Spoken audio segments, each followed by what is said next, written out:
Do you consider yourself more now a tech company or still a traditional pharmacy? Definitely tech company. Does it allow you to kind of bypass having to see a doctor, or would it still be the same as if you were going into a normal pharmacy? So for certain services, yes. So we are obviously introducing a lot more private services in our platform as well online. And we are, I think, in excess of about 30,000 patients now, still growing. Our medicine marketplace convenience sort of ends where risk begins. Sort of automate whatever we can as much as possible in terms of workflow, data capturing is all automated, but obviously clinical judgment can never be automated. Our main aim was to make these treatments affordable because we felt like the bigger game players had a price point that was set with margins that were really, really high, and we felt like customers and patients were almost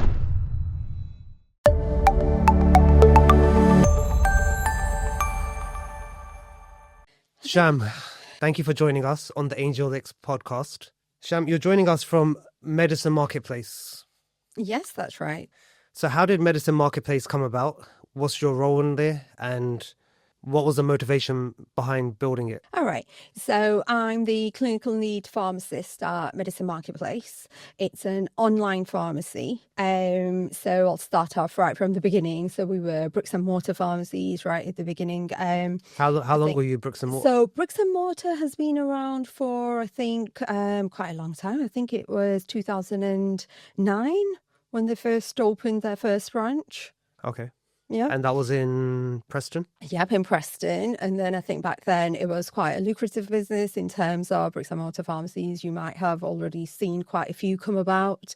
And thereafter, unfortunately, COVID sort of came along as well. And everything changed, didn't it? I mean, bricks and mortar pharmacies still have their place. That's like a traditional pharmacy in itself, and very safe, very regulated, slow, a little bit fragmented, especially in how people nowadays do a lot of online shopping. And that's where we felt like we needed to sort of change in terms of what we do as well. So Medicine Marketplace, I mean, the online side of it came about just near COVID time. Right. Just prior. And so did you feel like that in order to scale, bricks and mortar is not going to be feasible anymore because there's only so many bricks and mortars shops you can physically run, whereas online you can pretty much scale throughout the whole country.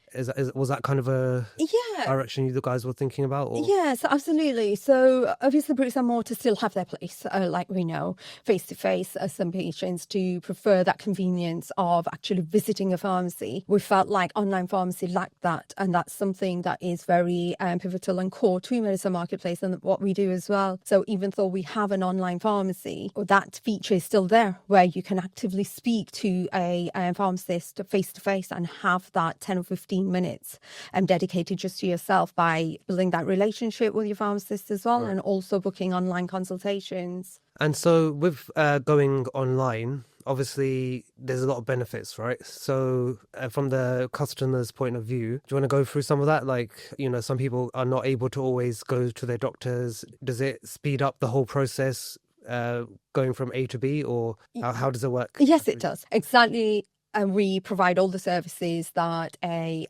community pharmacy does. We're an online pharmacy, a distance selling pharmacy. So that means that we don't have patients coming to ourselves. But certainly we are still, like any other pharmacy, we still have pharmacists working for us. If not, we have multiple pharmacists in our core business in the online pharmacy side of Medicine Marketplace especially. And you would do the same. I mean, for any advice that you need, any sort of diagnosis that you might require for minor ailments, especially with all the NHS queues at the moment, especially with the GP or trying to see a GP, we can provide all of that, especially now that we are expanding on our services as well. So does it allow you to kind of bypass having to see a doctor, or would it still be the same as if you were going into a normal pharmacy? You would have to see a doctor, or does it allow you to bypass that and get prescription Yeah. without seeing a doctor? So for certain services, yes. So we are obviously introducing a lot more private services in our platform as well, online. And that would certainly mean that you would have, or you are able to bypass seeing your GP, for example, for certain conditions like a weight loss treatment is one of them. Yeah. You must have heard of. Yeah. Also things like erectile dysfunction, hair loss, period delay tablets. There are a number of conditions that we are now looking into and we will be expanding into. And So these were typically things that you would have to have gone to see your doctor about before. You couldn't have just gone into your local pharmacy and seen your pharmacist and got these prescriptions, right? Yeah. So you would have had to go to a doctor previously. Yes. And now it allows you to kind of skip that, go through your online consultation and maybe speak to a consultant online and get prescribed these treatments quicker and more efficiently, I guess, right? Yeah, definitely. So it's basically you just doing it at the convenience of your house without leaving your home, basically, and still seeing those registered professionals that would still be prescribing to you. Obviously, if anything needed escalating, any red flags identified, then that escalation would still take place, but from an online portal rather And so than do you actively see going this in. as becoming the only way people will do it, or do you still see a place for traditional pharmacies? I personally, as a pharmacist, still see a place for traditional pharmacies, only because not everybody is that tech savvy. Even the majority of the patients and customers are. There are certain aspects of pharmacy where a face-to-face consultation might be required. For example, treating a wound or even diagnosing a skin condition is a little bit difficult because of the quality of cameras used by patients as well.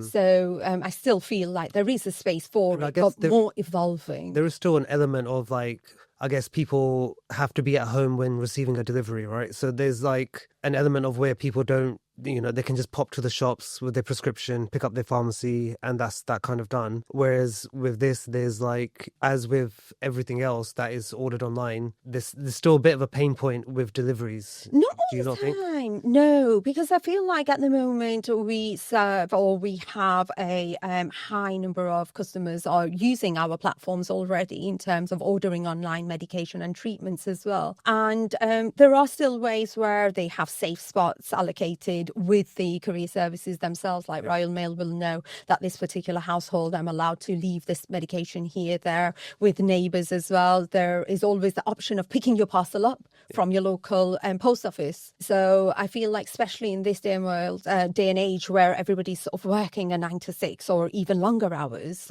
the options are there because there aren't that many pharmacies open 100 hours anymore. So it's certainly, or we feel like it's the way forward, isn't it? Moving along with times. So what was the initial journey like when you went from bricks and mortar to online? And did you think it was going to take off? Initially, no, honestly speaking, it was, and it is or can be very, very slow. I mean, this is where we felt like word of mouth is definitely key here, because when we initially started off, especially in our private services, there were very sort of few users. There was a lot of, I think we use social media platforms like TikTok, for example, a good group of friends on there, unknown to Medicine Marketplace, where Salim spoke to them, went on their chat, on their live, and told them that Medicine Marketplace, and this is what we do. We have a pharmacist that will be happy to speak to you. And they were really, really good in terms of getting the word out there to say, this is who we are. So it is a slow uphill push. Right. but It was like getting an there. organic growth, or did it just kind of take off?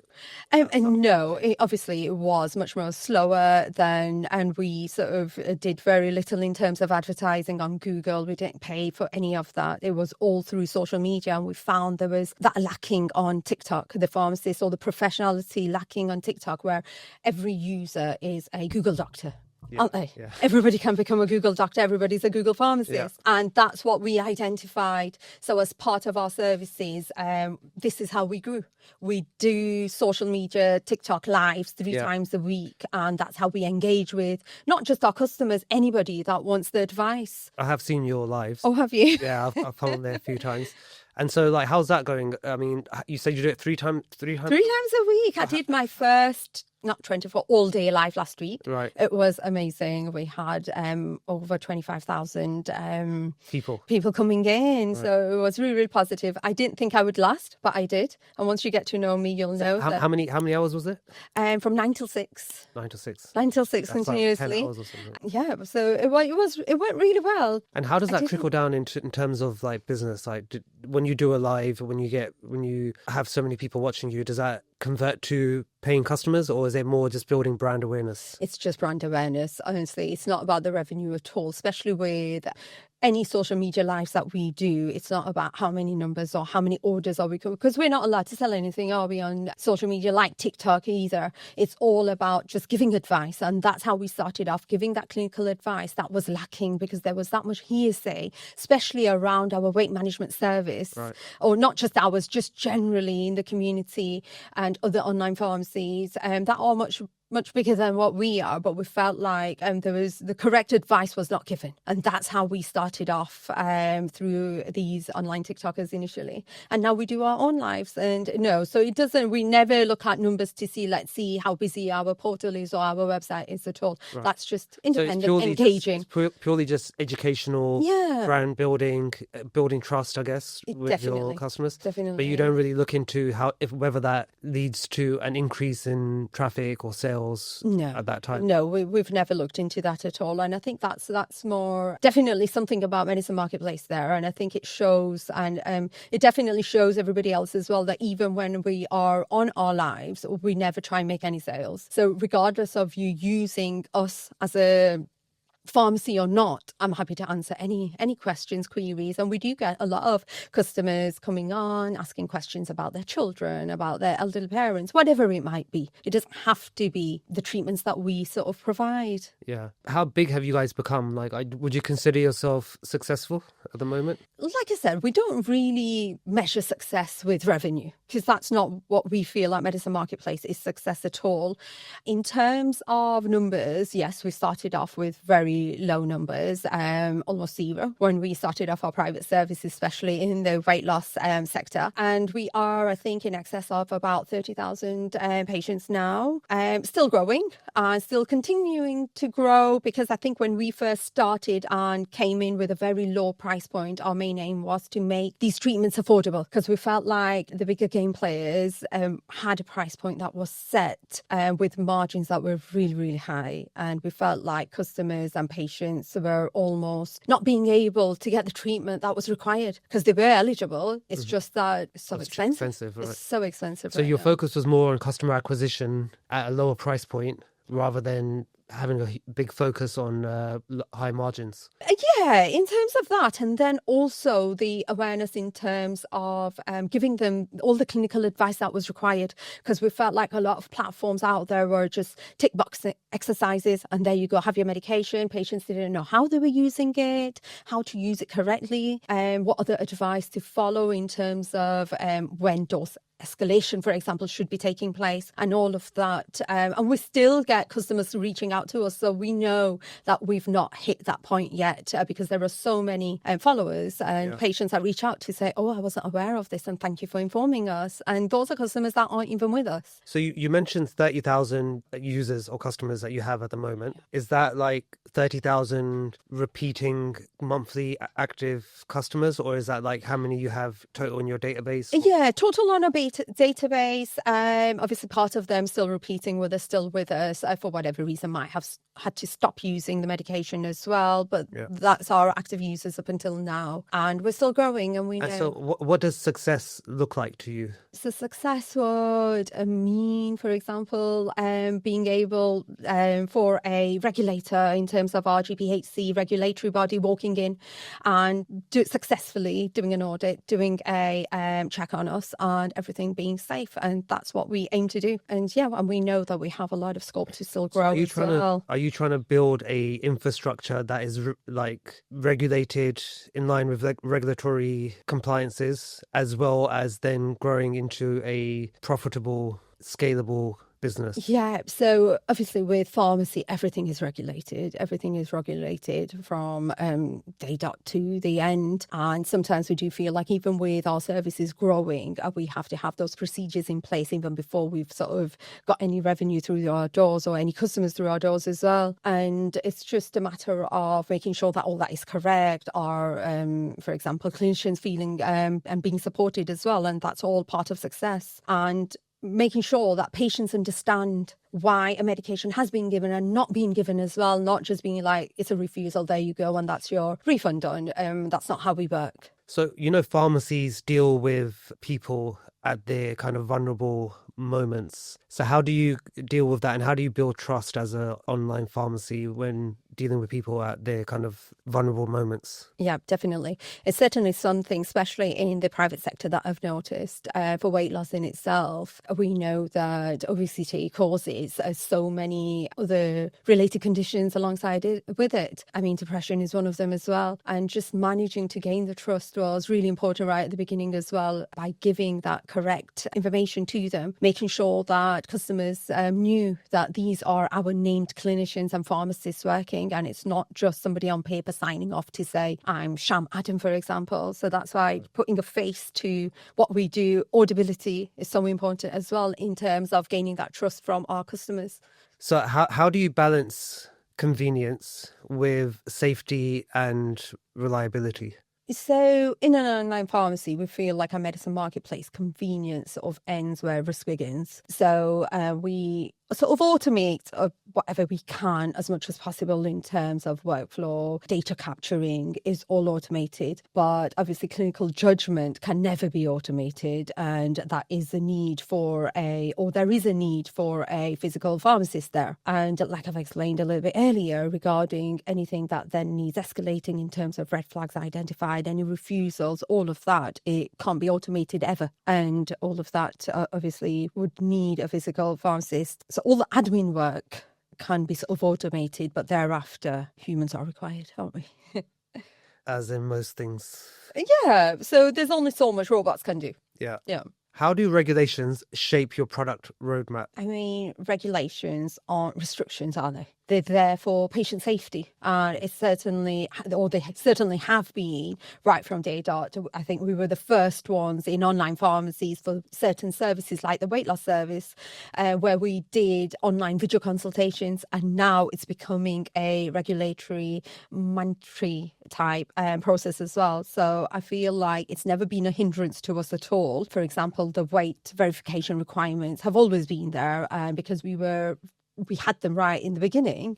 It's easier for us. So, I mean, whenever we are starting a new service as well, I think we are quite open to having all these regulatory steps in.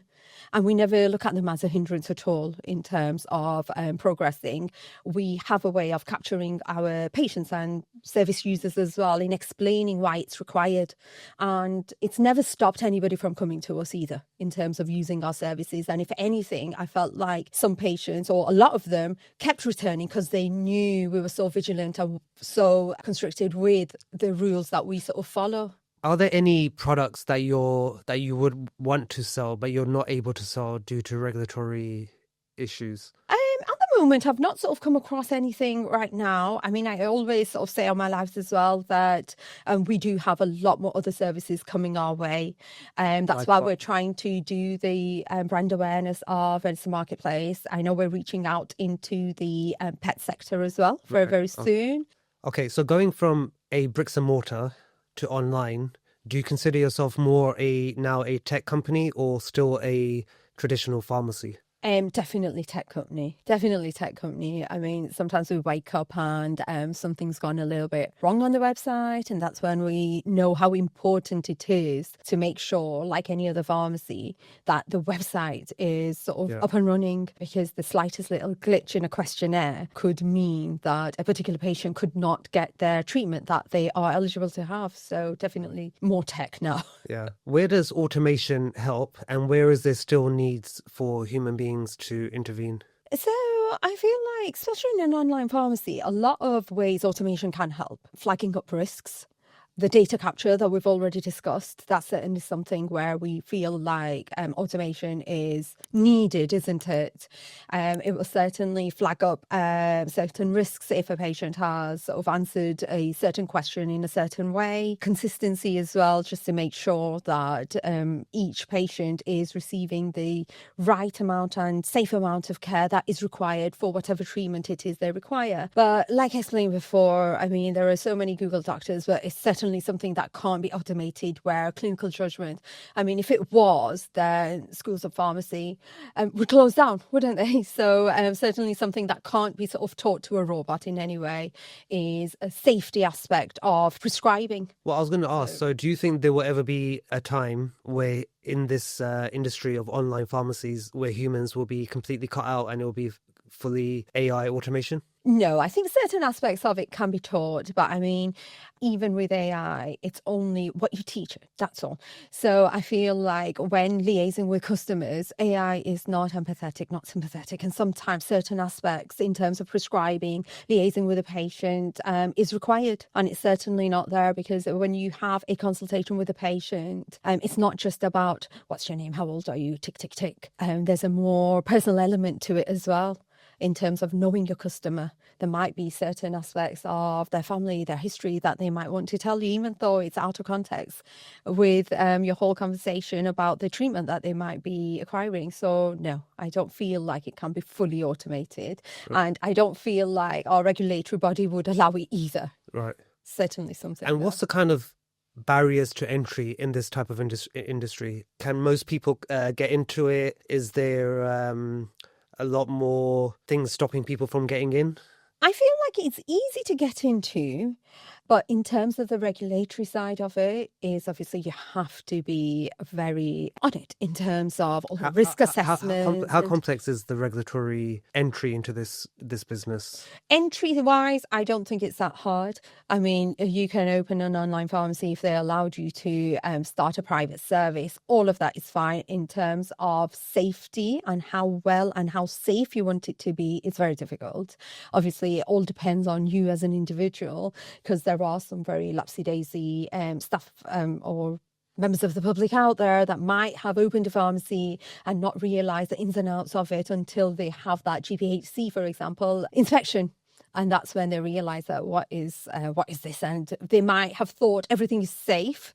It's just you don't know what you don't know, do you? You might feel like this is all safe for me, but then they come along and they open a whole new can of worms for you to think about. Right. And all of that is obviously very difficult. And you almost have to have all that in place even before you make your first sale. And just kind of sticking with the business side of this, online pharmacies, can you walk us through the unit economics, how that all works, and what it looks like? Yeah, so I mean, I can only speak on our behalf at Medicine Marketplace, because I know there are a lot of other pharmacies out there where their price margins were much higher. Ours are much lower because we wanted to make it a lot more affordable for members of the public and users of our services. So when the margins are much lower, especially in the private sector, that means that we do need a certain element of volume there as well to hit, for example, somebody else whose margins are in the hundreds.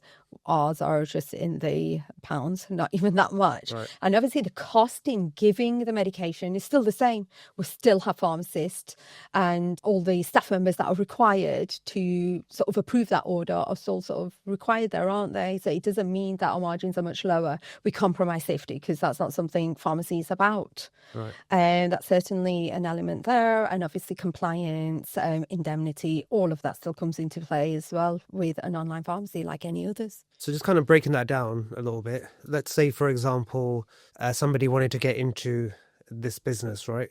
So is there like a point where you need to sell X amount of units to break even, and then from that point it would be scalable into profitability? Is there like a high investment to get started? How does that all kind of... No, Well, in Medicine Marketplace, it was a bit different.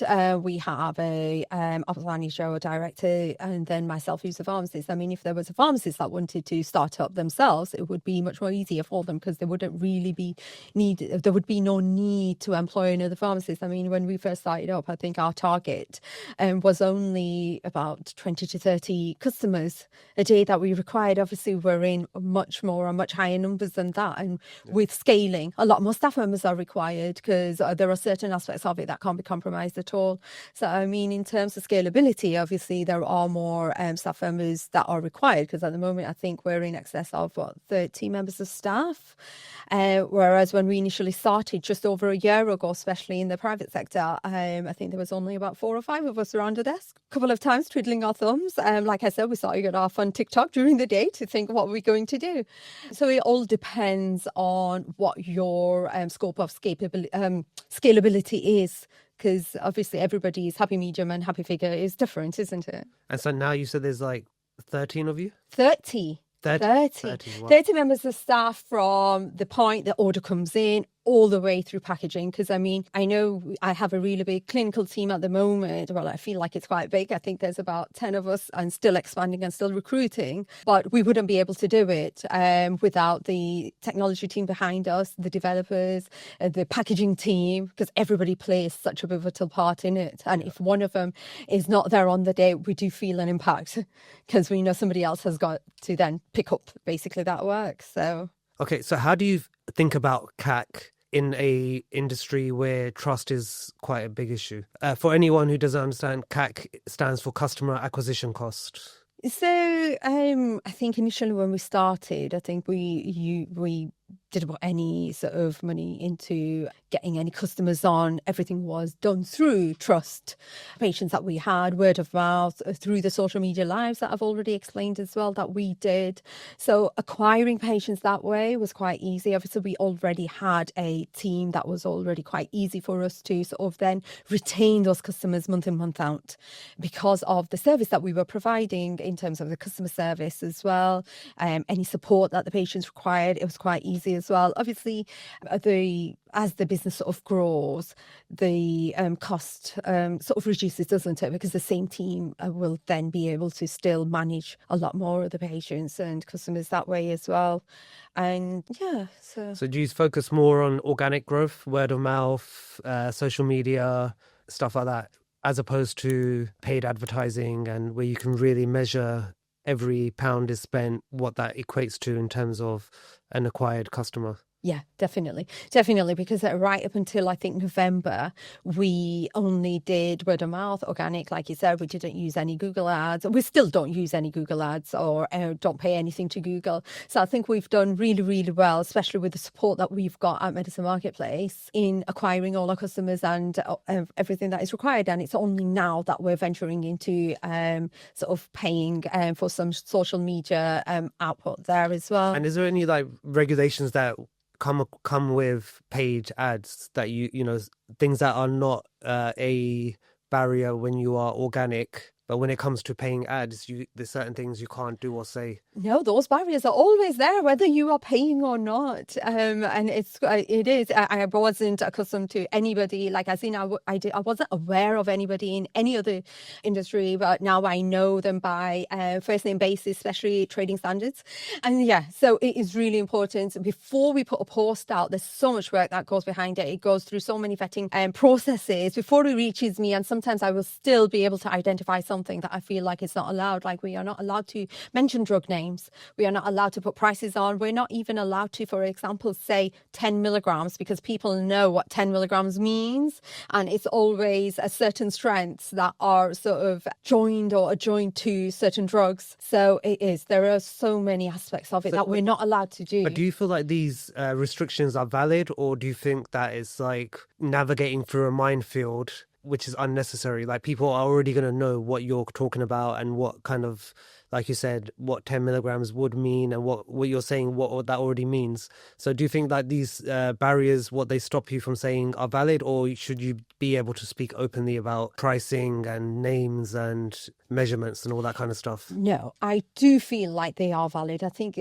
those restrictions are required. I mean, it's a service that we're providing. It's not just the medication, is it? So that's what they sort of emphasize to us as well, that you are allowed to advertise your service, which is what we're doing, a weight loss service, for example, rather than drug names, because especially because of social media as well, there is a lot of perception about how somebody should look. And I feel like these regulatory bodies are there for a reason. It's all about patient safety. So I do agree with them. Okay, and so for our listeners that keep hearing about this word or this phrase GLP-1, do you want to quickly tell us what does that mean and what is a GLP-1 medication? Yeah, so a GLP-1 medication is a medication that mimics a hormone in your body that gives you control over how much you eat, gives you a bit of satiety when you've eaten in small portions, basically. There's a number of ways that it works in your body to help you lose weight. And that's what a GLP-1 medication is. And why do these medications work so good compared to anything previously that came in weight loss? So they are very good in mimicking this particular hormone, which is a GLP-1, or which is the GLP-1 hormone in your body. It works on that same receptor. So it gives you the same effect that hormone would do after you've eaten, but without eating. So it makes you feel fuller for longer, sends signals to your brain to say, there's still food here, please don't eat. It suppresses your hunger, craving and appetite as well. So your portion sizes reduces, slows down your whole digestive system. And like for anyone who's interested or considering taking these medications, what are the side effects that people should know about before they go into it? So there are some very common side effects associated with GLP-1 medications and some serious ones as well. The common side effects usually go away after 2 to 3 days, things like nausea, vomiting,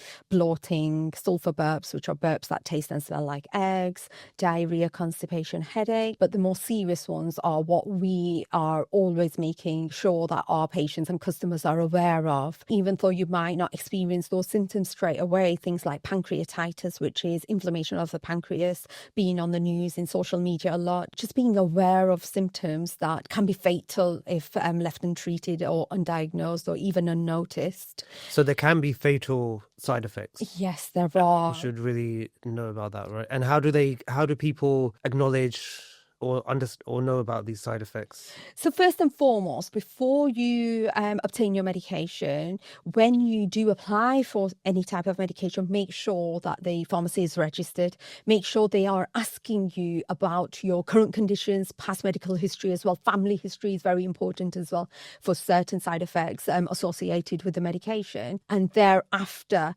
make sure you do your reading, because like I said, not all pharmacies are giving all the correct advice. So if you've answered your questions truthfully, then you go down the route of using the medication. If anything was to happen, then you know that you have still obtained it from a registered pharmacist. They've done all the vetting for you and made sure that the medication was safe. And then thereafter, if you were to experience any side effects, then obviously you can escalate it from there. So things like pancreatitis, there's reports of diabetic retinopathy as well in some patients. That is quite serious as well. So there are a few very serious side effects that need to be notified and be aware of. And what do you see as the future of GLP-1 medication? Is it here to stay? Is it a trend? Is this going to change the world? Are people going to be healthier? Are people going to live longer as a result of this medication? Or do you think it's something that will come and go? No, definitely here to stay. I personally feel like it is one of the best sort of medications that have come about recently anyway, in helping patients to reducing the long-term NHS costs as well. Even though these patients are obtaining the medication privately, they certainly have a play in terms of how they are making the community much more safer in terms of healthier as well, not safer, sorry, making them much more healthier, only because obesity has been linked with a number of conditions. So definitely here to stay, and a lot more in the pipeline coming out as well very, very soon. I have been seeing in the news recently quite a few things about how the cost of this medication is going to drop significantly, not just in this country, but in third world countries or even like other countries like India, where there's a huge obesity problem, but it's so out of reach for the general person there because the cost is so high for the average person. Yeah. But this cost is going to be coming down dramatically from what I hear, so that it's more accessible to everyone, anyone who would need it. Is that right? So we've not really had any notification come through directly. I mean, from past experience with other GLP-1 medications and prices going up, it was quite sudden. We were just given 2 weeks notice. I mean, I personally feel like it does need reviewing. Like you've said, a number of patients need it but can't afford it, and not available on the NHS for a wide range of patients that probably would still qualify, but certainly required. And I do hope that they do review their prices. And so do you feel like the pricing should reflect that every people who need it should be able to afford it and get it? Or should there be a more capitalist approach where No. there should be profit in mind? No, I personally think that price needs reviewing and coming down, especially because obesity is on the rise. There are a number of patients in the millions who are affected. That's just in the UK, let alone the rest of the world. So definitely price needs reviewing and coming down to make it more affordable. Yeah. And I think that's what we did at Medicine Marketplace when we first started, try to make it as much affordable as possible rather than just following the trend of other pharmacies and putting a price point in there.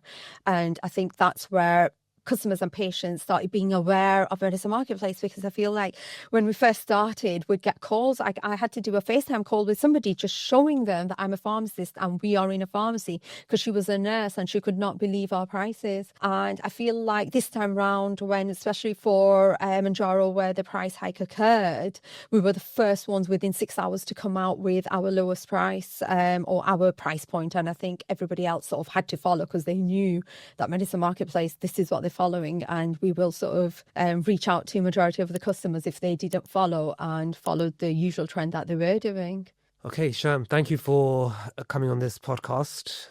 This podcast is brought to you by AngelLinx.ai, a platform, an ecosystem connecting founders with angel investors. Thank you. Thank you so much for having me on here. Really enjoyed it. Thank you.